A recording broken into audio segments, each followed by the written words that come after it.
ladies and gentlemen, welcome to this podcast, Fantasy Football, brought to you by Shaq Fordham and the Fresh King. For all those listening in, this is the Shark Shack and Misfits Fantasy Football Dynasty League, brought to you by the playoffs, first two out. Cha boys! We made a side bet with our two bye-week participants, Trey and Wesley, that the bottom two from last week would have to create a 2-week podcast. It has to be 20 minutes each, and during that podcast, we're going to put out our own personal little over-under side bets that will continue on for the next 2 weeks of the playoffs. Yep, like you said, 2 weeks, so go ahead and hit that bell so you get notifications when this next one pops up. Subscribe if you haven't already, so that way you're up to date on all of our content. With that, let's go ahead and get this started.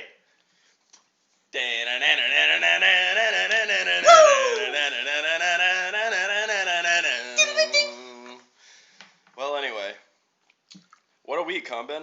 This is great. Why don't we let's go through and just kind of a week from each of our individual perspectives last week. Yeah, I had a great week. Started off on Sunday. Love Sundays, weekend.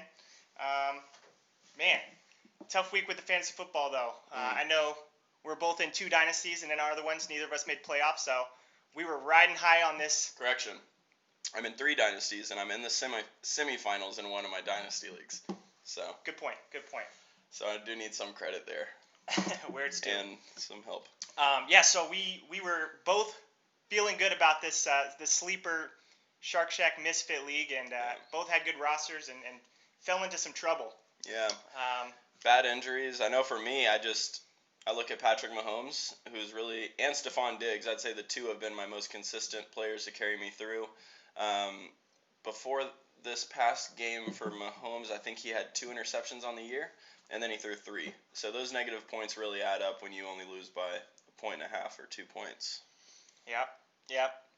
It's been a tough year. I kind of limped into the playoffs. We'll get to a full recap there of the fantasy football season and playoffs and kind of where we're at, finished off by the side bets. But we'll go ahead and get started here. If you notice, we've got some gear for 2 different teams that we're both pretty strong fans of. Whoop, whoop. So we'll go ahead and do a quick NFL update. Where we're at, what's the outlook of the team moving forward, how are things going, how we're feeling, a little temperature check. You want to go ahead and get started off with the Bucs? Yeah. We got a lot to talk about in the world of COVID, obviously. The Bucs have placed several key players on their COVID list this week.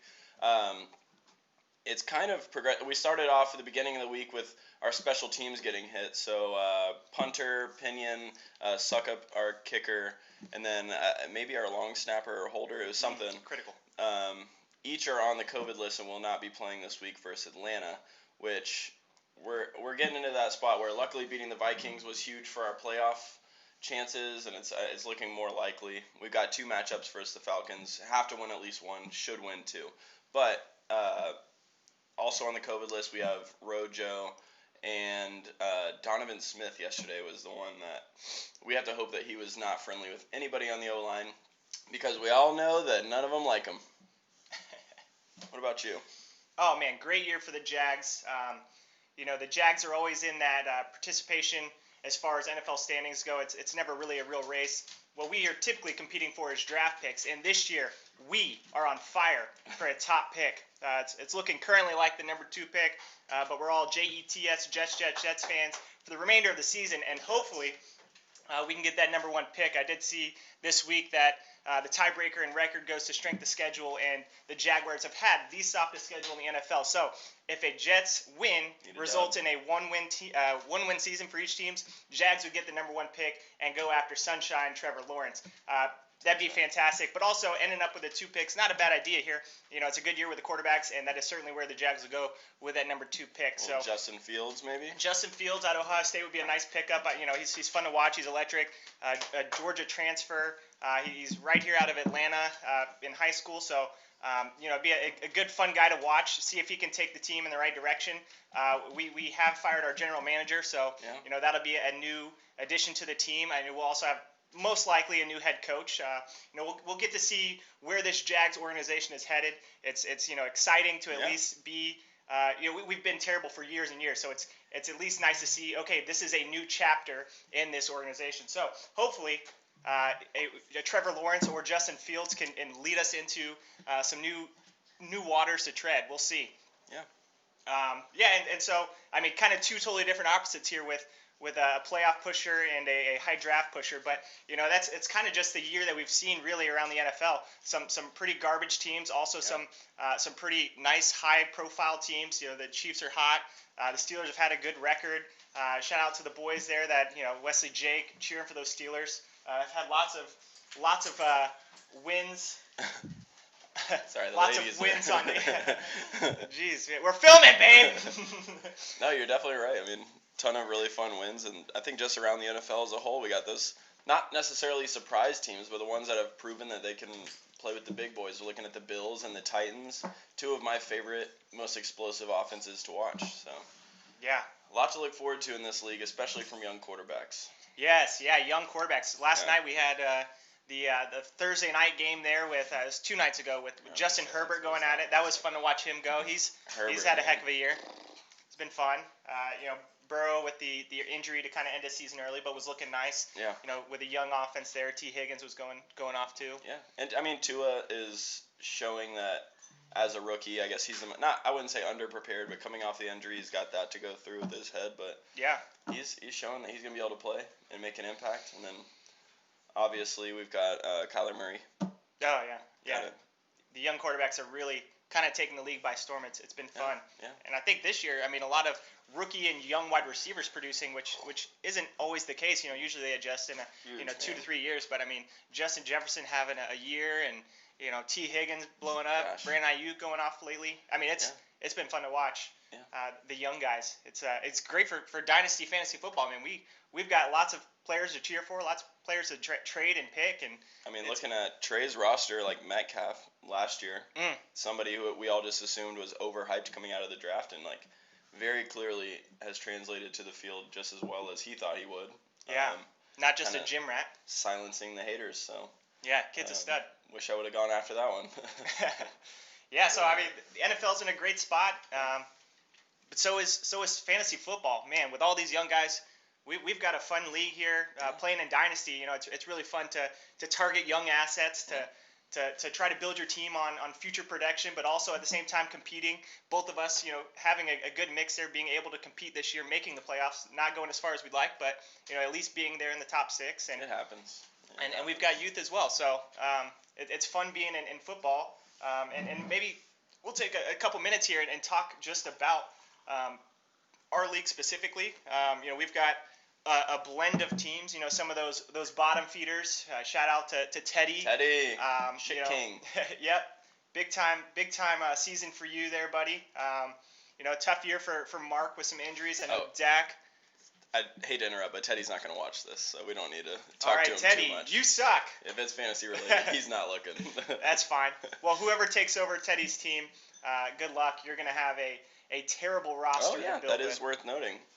His roster is not that bad. If you look at Teddy's possible points, week after week, he has the most bench points because he's not playing his roster. True, he's playing gonna get out of and Baker is playing hot football, so like he's getting at least stuff to work with. He's got draft picks. Like whoever comes in has something to work with. So Teddy's leaving, and we're gonna have a new owner take over that team. What do you think that new owner needs to do to be able to compete? Maybe not necessarily year one, but you think there is some potential. But maybe in the next two to 3 years, what moves they need to make?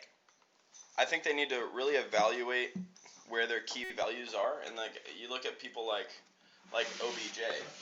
Every year he has that game. He had it again this year where it's like, I am capable of scoring 3 or 4 touchdowns, running, passing, catching, whatever it is.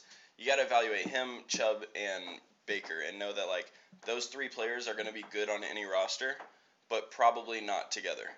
Yeah, honestly, that's a lot of Browns. My biggest piece of advice would have been to Teddy to split them up however you can. But I mean, trading away Chubb for a young running back and a draft pick, or another receiver and running back combo, like doing something. But just this person's gonna have to come in and make some moves, and that's kind of the fun part of Dynasty for me anyway. So I think we'll definitely look for someone to replace Teddy.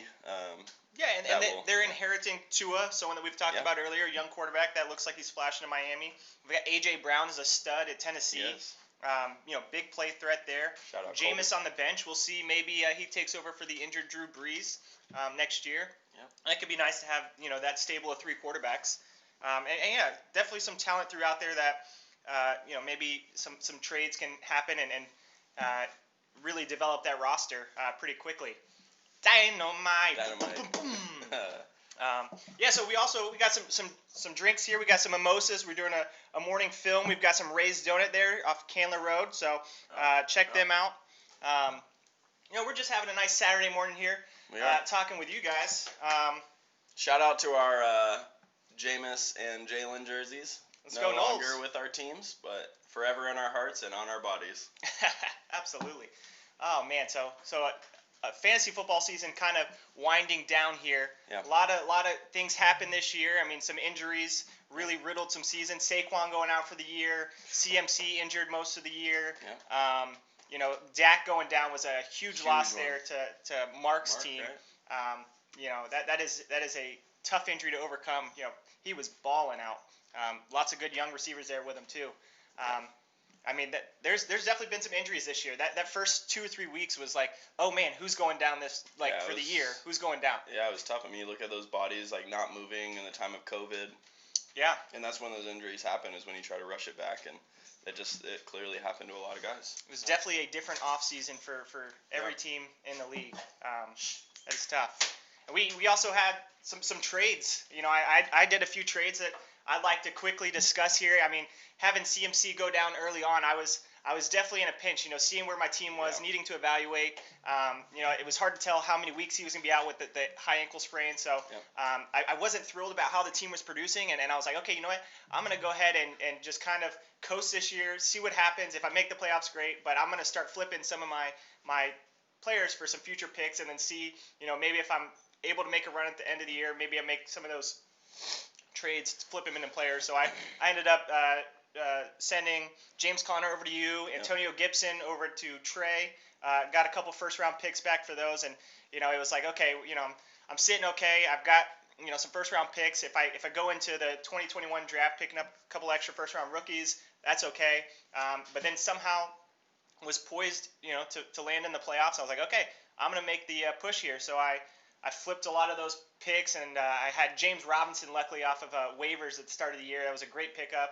And I flipped him and Tim Patrick to Dylan actually for Kamara and Galladay. So, I had quite a few trades in there really to angle the team into how I wanted it throughout the year.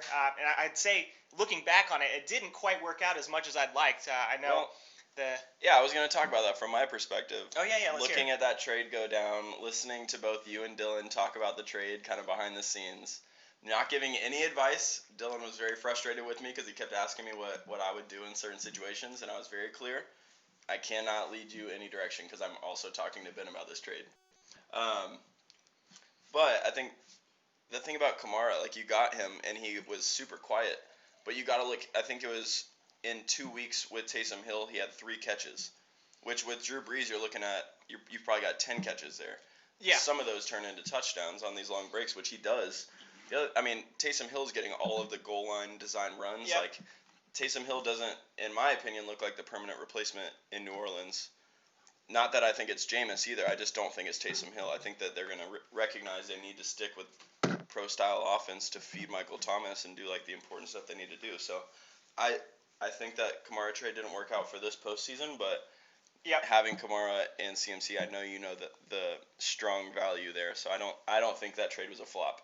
Yeah, by and any means. I think I had, the Connor, the Gibson, J-Rob, a lot of guys that they were going to be producers and maybe not long-term or anything, but also I had to always look at it and say, okay, I've got, top 24 running backs. I've got 4 of them, 5 of them that I need to plug and play each week. It's a lot easier if I can just set my roster with, 3 studs and be good. I have CMC and Kamara, and I pair that up with a younger running back, Jonathan Taylor, who looks like he's starting to get hot, really developing that Colts offense. Mm-hmm. And so now, looking forward to the next 2 years, I should be in a good position in that running back stable to really just have those 3 guys, plug them in, know that I'm going to get some RB1s each week, and then kind of worry about the rest of the roster on the back end. Yeah. No question. And I think, just looking at kind of the strength of my roster, I'm going to call it my wide receivers. because I'm starting every week Mike Evans, Calvin Ridley, and Stephon Diggs. Yep. It just was super unfortunate for me this year that Ridley did not pop off, because I got the touchdowns for Mike Evans. He's very touchdown dependent now. Like, that's just the player he is. Short yardage touchdowns too. Because they've got Godwin, brought in Antonio Brown, got Scotty Miller. They have the tight ends, so he's not going to get those intermediate, 15-yard catches like Diggs will. That's where I find his value is 10 catches for 150 yards. But with Evans, it's valuable. He's getting those touchdown catches. Ridley it didn't pan out this year. I don't know what the deal was there, but even with Julio being injured for a lot of the year, I expected a lot more. I think it's called Dirk Cutter. Is that the OC there? It is. Yeah. And also, and the thing with Ridley is I like to watch the games of my guys when they're playing. Watching that offense, he stretches the field, and just the amount of pass interference calls on him. They're the opportunities are there, the targets are there, and for that, I won't dish him. Not ever. Obviously, I'll trade anybody on my roster, but send those trade offers. I know. I can't wait for that to open back up. I already have several that I'm ready to send. But yeah, they didn't all come together in the time when I needed them this past week, and that just happens. And you can't I don't think my roster was bad. I don't think I made bad decisions. It just they don't produce. That's yeah. it. Yeah, you're already looking forward to the offseason to start pushing some of those trades. But we do have a couple of very important weeks ahead of us. We do. We've got the semifinals this week. Yeah. The 4 teams remaining are the 2 top seeds in Wesley and Trey, and then the 2 advancers from the quarterfinals, Dylan and Jake. So a lot of exciting fantasy football ahead of us. What do you see this weekend here in the semifinals with those 4 teams squaring off? Well, unfortunately, we've already gotten a taste of the Thursday night result, and Dylan was not helped out by Carr going down early. And yeah. Again, Dylan, we had talked about who to play there, and I absolutely recommended Carr, and I think it was the right call. You can't predict injuries or what's going to happen in the first quarter. That groin injury looked bad, though. I would shut him down. The problem with them is they're in playoff contention. They are. But Mariota showed that he can at least plug in for another week and give him a chance to win. So yeah, he looked stray fun. Away from Dylan's roster, but just thought about Thursday night. Yeah. But yeah, I mean, that's a tough place for Dylan to be. I think my early prediction, this is 2 weeks out, but my prediction for final winner is going to be Trey, and I think that comes from Metcalf just balling out, just being a dominant wide receiver. He truly is dominant, especially for his age. He's one of the most valuable Dynasty assets there is right now. Agreed. He's jumped up into that category with the running backs. But I would pick Trey just because I think that Dalvin and Cam Akers combo out of Florida State, is going to carry him. Now that Cam has established that starting role like he did last week, the timing of that could not be better for somebody that already had the bye week and is able to just put those 2 out. Yeah. Knowing that you're capable of 4 touchdowns from 2 people there. Yep. And we talked backstage before this kind of about where we thought the playoffs would go, and we were actually both in agreement. I think I agree with Shawn there. I really like Trey's roster. I think he's got a very balanced team. Even the young gun that we already talked about there, Herbert, having a strong Thursday night performance, and he's really shown that he can produce this year. The running backs there, Metcalf, Brandon Ayuk's been. Yeah, I think he's got 4 touchdowns in the last couple of weeks, so he's really blowing up there for San Fran. Their injuries, Juju. yeah. Yeah. Oh, and a guy that kind of going back to some of the trades, something we need to talk about here is the Leonard Fournette for Kareem Hunt trade. I still back it just because we don't know Fournette's potential yet, and I mean this week Fournette's going to get most of the carries there. Not that he will long term, but Kareem Hunt. With Chubb in the game, his stats are significantly down. So I know he had a hot 2 or 3 weeks there with Chubb out, but I mean I would rather have Hunt than Fournette in this situation. There's no doubt. It was a risky trade, but it was one that I could afford to make with my depth. Yep. So taking risks isn't always a bad idea. This one so far has not worked out, but we'll see. And when you do a same position 1-for-1 trade, there's going to be inherent risk in that because it is just Injury hey, risk. I'm betting on this guy versus you betting on that guy, and this year it didn't pan out. Kareem Hunt's RB7 on the year in our league, so he's had a good year. Really just a testament to Trey's roster moving forward the next 2 weeks. We both think he's going to do well. Yeah. So our other 2 teams, we've got Jake and Wesley. Taking a look here at Jake's roster. He's got some guys that have been popping off with Devontae Adams has been absolutely electric. Deshaun Watson's had a couple strong weeks. Yeah. Swift is finally getting the touches that that Lions backfield. You never know, but it seems like he's finally taken over as the workhorse there. Miles Sanders for me has been your latest big impact when he came back healthy.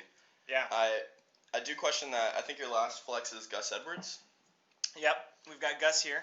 But that could just be a plug and play right now. He's kind of been the featured guy there with the injuries. But, I mean, I think if you got Dobbins, Ingram, and Edwards healthy, I don't see how you can play Gus Edwards. But, again, I haven't examined what you have on the bench. I mean, the IR, he's got Saquon. So next year, you're going to be in a great spot there with some mix of young and productive backs. You've got the quarterbacks, wide receivers.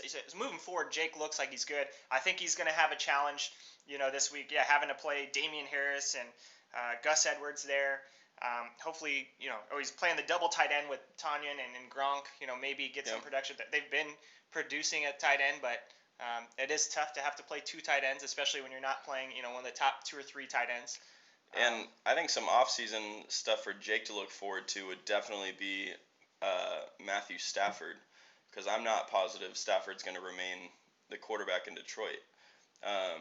A lot of times these seasoned veterans move and they go to a better situation for them or something that fits. Like Phillip Rivers moving into Indianapolis, he has weapons, he has plenty of running back.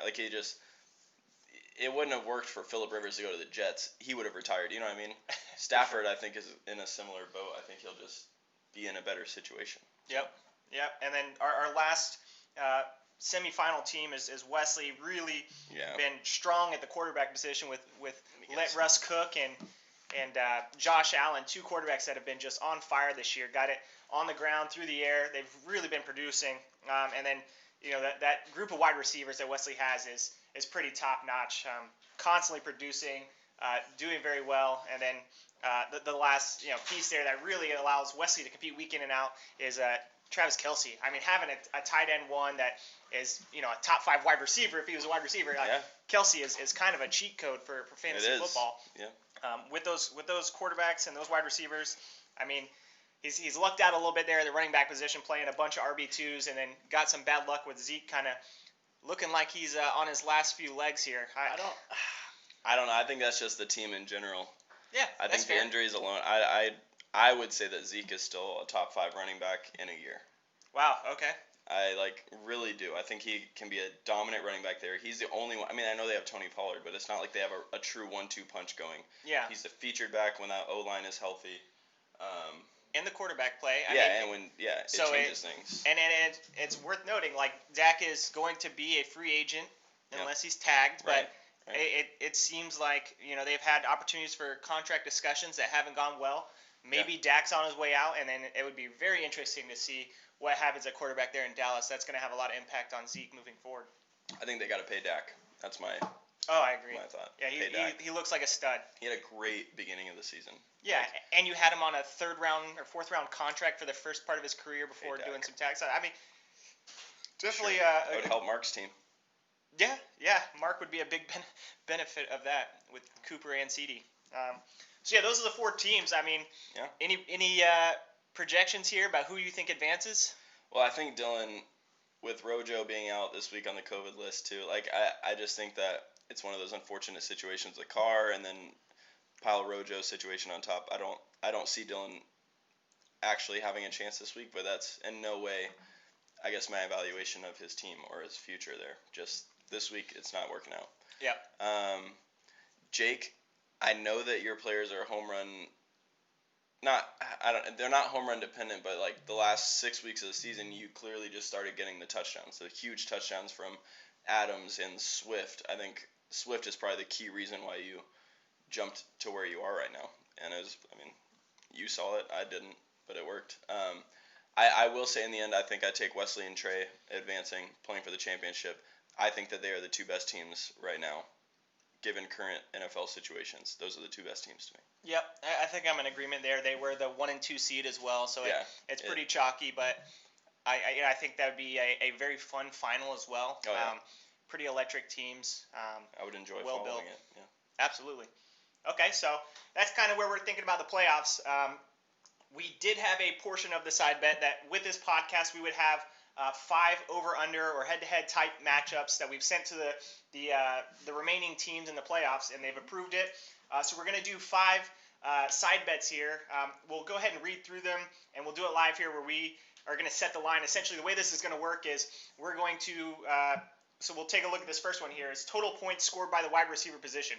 We're not going to consider the flex players because then that's additional wide receiver potential. We're looking at the 3 designated wide receiver slots, how many fantasy football points they score in our league format, which is half-point PPR.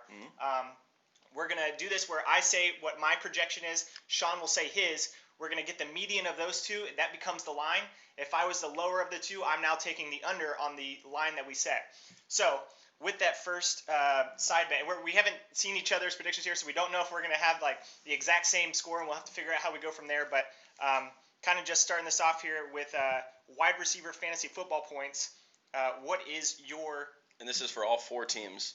The combined score of the playing wide receivers not in the flex position. Yep.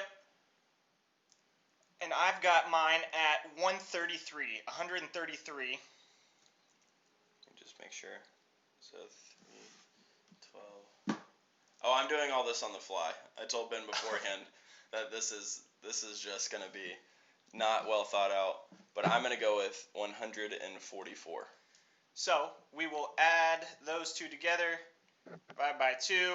Get our line with a half-point line. That's nice. At 138.5, I guess it's not full point scoring, so we could end up exactly on that. And what we've discussed is if we land up on the line, we're going to both shotgun. Otherwise, it's just whoever was correct with the over-under. So the line becomes 138.5.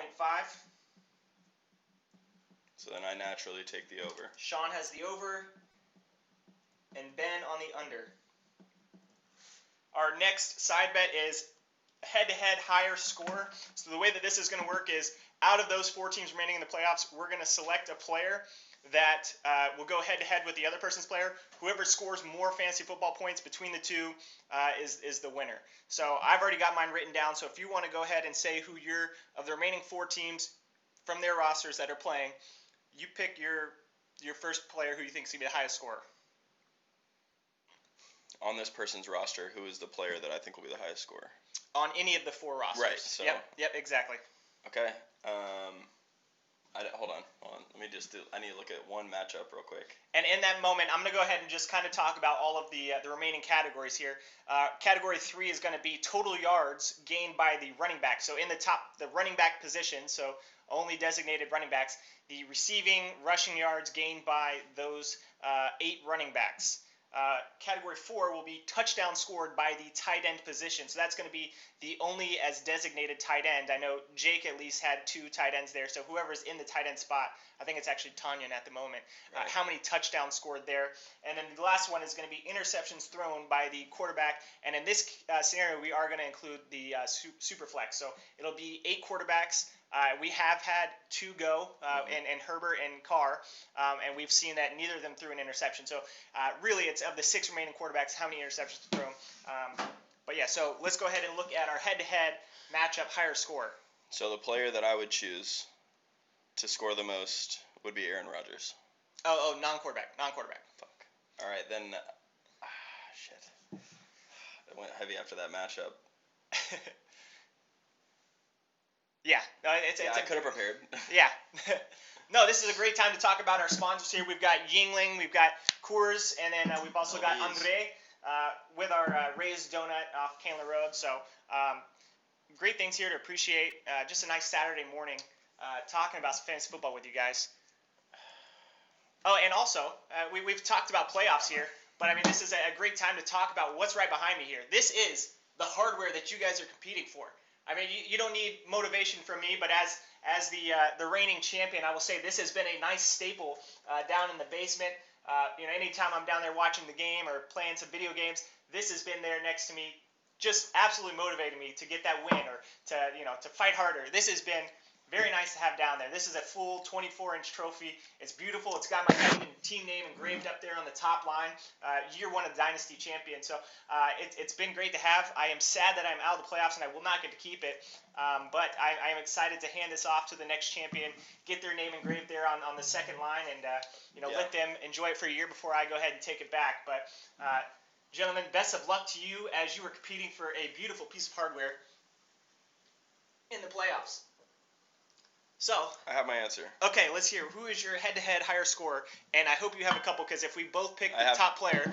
Okay. I have two that I'd like to go with. Okay. So who's your top scorer? My primary top scorer this week is going to be Dalvin Cook. Dalvin Cook. Okay, he was my number 2, so that means that we have a clean head-to-head matchup. Devontae Adams as my 1. So it'll be a head-to-head. Ben selects Devontae Adams, and Shawn has Dalvin Cook. Whoever scores less points of those two has the shotgun. So I'll go ahead and write that here. My second pick would have been DK Metcalf. Okay. Playing the Skins. Sorry. Yep. Playing the football team. They're not the Skins anymore. So category 3 was total yards, rushing and receiving scored by the running backs. So that'd be the running back designated players, not including flex. So 8 running backs. Total yards, air and ground. Air and ground. Yep. Okay, so I'm gonna. It's 8 running backs. 8 running backs. Give me my calculator. This has to be mathematical.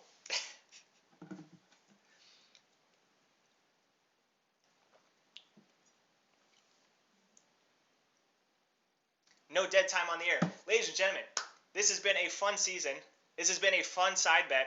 There's been a lot of good side bets. I know there's a couple outstanding that I owe. Trey, I've got a nice shotgun video coming to you of me doing some Renegade cans where I'm puncturing the can with my thumb. It's been challenging because I don't have the thumb strength to do it sometimes. It's been tough. There's been a lot of misfires, and it's been a little bit humiliating, but I'm getting through it, and I'm going to hopefully get that wrapped up here before the playoffs finish and send that out for you, Trey. But we look forward to these side bets each week. It's really something that kind of keeps the energy of the season going, even throughout the regular season where matchups aren't as important, but they are, and it's just something to look forward to. Oh, who's gonna do something crazy this week? And it's a nice piece of our league that we're excited about moving forward as well. All right, I'm glad we had that time because I talked myself into increasing my number. Okay, and what is your number? 632 yards. 632 air and ground achieved by running backs. And mine was 750. Cool. I wanted so the under. 632 and 750 are, jeez. Give me a second here. I got to clear this. So 632 plus 750 divided by 2. 691 is our line. And that can be the line. Exactly. That could be the exact line where, in this case, we would both do the shotgun. Yep. So Ben has the over, Shawn on the under. Our fourth one was a touchdown scored by the tight ends. Yeah. I don't know if you've looked at who the tight ends are, but we've got Gronk, Kelsey, Mark Andrews, and who's Dylan's? Dylan's is, I think it's Logan Thomas.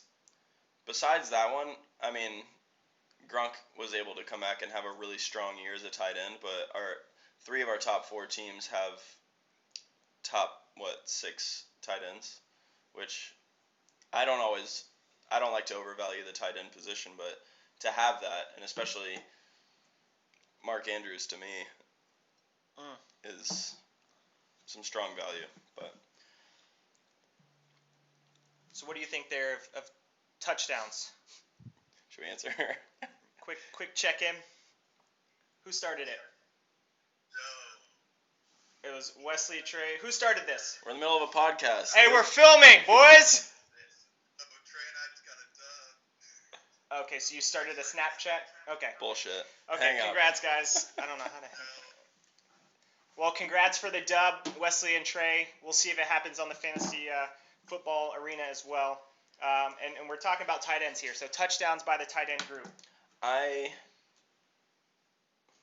This is going to be tricky because we're going to have a very similar line, I imagine. This is one, and the next one, where it's going to be a low number, so a lot higher probability that we end up on the same number. And we have to discuss, I guess, what we do in that situation. So maybe we talk about before you have a guess. I think we just set that as the line, and then in that case we don't have an over/under. Maybe we just choose the over/under based on that line. Or do we move it to a half below or half above? So if we set it at 10, it would be 9.5 or 10.5, and then we choose over/under on that. That's a high number, but yeah. Well, yeah. I didn't want to say my number, so. pulling the cards a little. 10 is a bold number for touchdowns. I mean, Kelsey could do it by himself. I think I'm going to choose...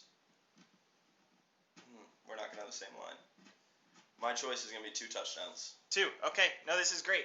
And this gives us a chance for a shotgun because the line becomes 3 with my guess at 4. That's I'm what hoping. I wanted to, but I just... I'm hoping Kelsey can really pull through. I think he's an electric tight end. So the line becomes 3. If there's 3 touchdowns scored by the tight ends, then we will both shotgun. So we've got line at 3, Ben on the over, Shawn on the under. And then our last side bet here is interceptions thrown by the quarterback and super flex. Again, 2 of those have played, and Carr and Herbert, 0 interceptions through that first 2 of 8 everybody's playing 2 quarterbacks. Everyone is playing 2 quarterbacks. So okay.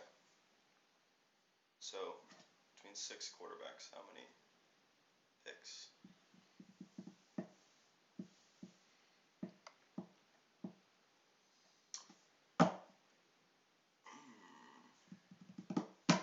I'm gonna go with 5 picks. Okay, and this is where we need to discuss it because I also had 5. Okay. And so we need to decide if we want to move the line and do one of us as an over/under. Let's set the line at 5.5, and then we both pick an over or under. Okay. Well, I guess then we both pick the under. Yeah. Why don't we both just risk it at the under of 5.5? Okay. So there is a potential then now for 6 shotguns, or 4. Because that's what we picked. Yeah. It was 5. So We'll set the line at 5.5. Or, I mean, does that seem... I don't want to take the under on that.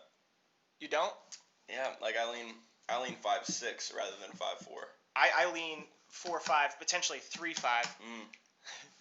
So if we set it at 5, I take the under, you take the over, and then if it's on the line, then we do that? And then if it's on 5, then we both shotgun. Deal. It's like, okay. So then we'll set the line at 5, and just because I was leaning more towards the low end, Shawn was leaning to the high end, we'll say that is our over-under determination. So line at 5, Shawn on the over. My first over of the day. And points scored by the wide receivers. So we both have 2 overs, 2 unders, and head-to-head. Yep, so yep. we'll get this sent out to the group. That way you guys see it, keep us honest. Shawn and I don't really like to shotgun beers, so that would be absolutely terrible. I guess with that being said, we do want to do a quick shotgun here. I don't have a key, so I'm going to step aside for just a moment. During that time, I'm going to give a special shout-out to the Kong koozie funnel. This is a gift from Teddy just before my bachelor party. Really enjoyed this gift. Big time. Get something? There you go. Yeah, I will give a shout-out to Event Fest. Nice. Nice. This is a very cute pirate wine cork opener. It has a nice little knife on there that we'll be able to do a can cut. Yeesh! Did you guys hear that? So this is great because the beer fits in it like normal, and it's a koozie, but then you can take that beer out and then pour it in. And our second episode here that you guys will get to watch in a week's time will be a little bit more exciting. We'll have the results of this first round of over-unders and lines, and that way you'll get to see some of these shotgun bets live. You'll get at least 1, 2 live shotguns, something. We'll see what we each owe. And then we'll probably get to do 4 or 5. There's 5 do them exactly. all live. We'll do all of them live. It would be tough if I miss on all of these and have to do 5 shotguns within the 20 minutes. But we'll try. This one's at 40 minutes right now, so. Wow, how about that? Time flies when you are having fun. It has been a blast to be with you guys. Time. We'll send you off here with a shotgun. I gotta let this foam go down, so let's talk for another minute. Yeah, okay, let's do some closing remarks. Fun year. It's been really awesome just competing with each of you week in and week out. Sad to not be continuing in the playoffs, but excited to do this podcast for you guys. I hope you've enjoyed it. Look forward to these next couple weeks of football playoffs and getting things going. And then, of course, the draft with the Jags, see where they're going. It's an exciting time to be me. The Fresh King is all smiles. And I was going to bring up, as commissioner of the league, just a couple things to consider for those non-playoff competing teams. Pay your dues on time. So we'll deal with dues later on. I'll be sending out all of the payouts as soon as we have a champion. That money is ready to go, so I'll have that coming everybody's way, and that'll be $10 for the weekly high score winners on top of the regular payouts. Also, I just wanted to stress that I take very seriously the off-season considerations, and I enjoy listening to everybody's opinions and thoughts on how to improve the league. So don't hold back on anything. We may not take it, but I would say most anything that gets brought up, we're going to bring to a vote just to make sure that everybody is happy in the league. That's my biggest goal, is that we keep this going for like 50 years. And so we've got 10 plates here for the but next you can wrap around on the 9 sides, winners, and we'll get some on the side. So and maybe a second trophy. this is the Shark Shack Misfits Dynasty League Championship Series Fantasy Football. It's a pleasure to be with you guys, and I hope that you have a wonderful weekend. A Merry Christmas, Happy Holidays. Merry Christmas. You boys be easy.